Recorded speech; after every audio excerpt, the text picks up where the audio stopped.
മുഖ്യമന്ത്രിയുടെ ഓഫീസിന് അറിയാമായിരുന്നല്ലോ പിറ്റേ ദിവസം രാവിലെ ഈ പരാതി കിട്ടുമെന്ന് അറിയാമായിരുന്നല്ലോ. മുഖ്യമന്ത്രിക്ക് ഇയാളെ അറസ്റ്റ് ചെയ്യണമായിരുന്നു. മുഖ്യമന്ത്രിയുടെ ഓഫീസിനും പോലീസിനും ഇയാളെ അറസ്റ്റ് ചെയ്യണമായിരുന്നെങ്കിൽ ഒരു പോലീസുകാരൻ വിചാരിച്ചാൽ മതിയായിരുന്നല്ലോ. ഒരു പോലീസുകാരൻ അറസ്റ്റ് ചെയ്യണമെങ്കിൽ അല്ല, കേട്ടോ, ഞാൻ പറഞ്ഞുകൂടി കേട്ടോ. മുഖ്യമന്ത്രിയുടെ ഓഫീസിൽ അറിയാമായിരുന്നു, അതൊന്ന് അന്വേഷിക്കുക. മുഖ്യമന്ത്രിയുടെ ഓഫീസിന് അറിയാമായിരുന്നു ഈ പെൺകുട്ടി പരാതിയുമായി പിറ്റേ ദിവസം വരുമെന്ന്. മനസ്സിലായി? അല്ല, നിങ്ങള് അല്ല, സംരക്ഷണമല്ല ഞാൻ പറഞ്ഞത്. അവർക്ക് ഇതിൻ്റെ അകത്ത് അറസ്റ്റ് ചെയ്യണമെന്നോ കേസെടുക്കണമെന്നോ ഇതൊന്നും അല്ല അവരുടെ താല്പര്യം. അവരുടെ താല്പര്യം പൊളിറ്റിക്കലായി, അതായത് ഇത് ലൈവാക്കി ഇലക്ഷൻ വരെ നിർത്തി ഈ ശബരിമല കേൾക്കണോ, ഞാൻ പറയണ കേക്ക്.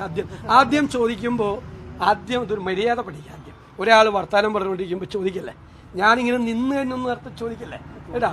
അല്ലല്ല, അങ്ങനെ ചോദിക്കല്ലേ, അങ്ങനെ ചോദിക്കാൻ പാടില്ല. ഞാൻ മറുപടി പറയാതെ ചോദിക്കാൻ ഇയാൾക്ക് ഒരു അവകാശമില്ല. അല്ലേ, ഇവരൊക്കെ മിണ്ടാതെ നിൽക്കണ്ടല്ലേ?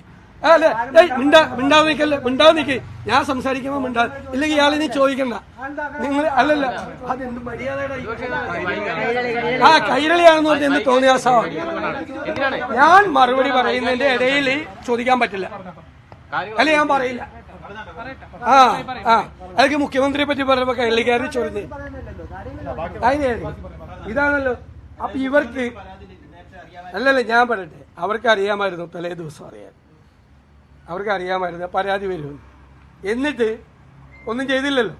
അപ്പൊ ഇത് ഇലക്ഷൻ വരെ ഇങ്ങനെ ലൈവാക്കി നിർത്തണം എന്നുള്ളൊരാഗ്രഹം മാത്രമായിരുന്നു.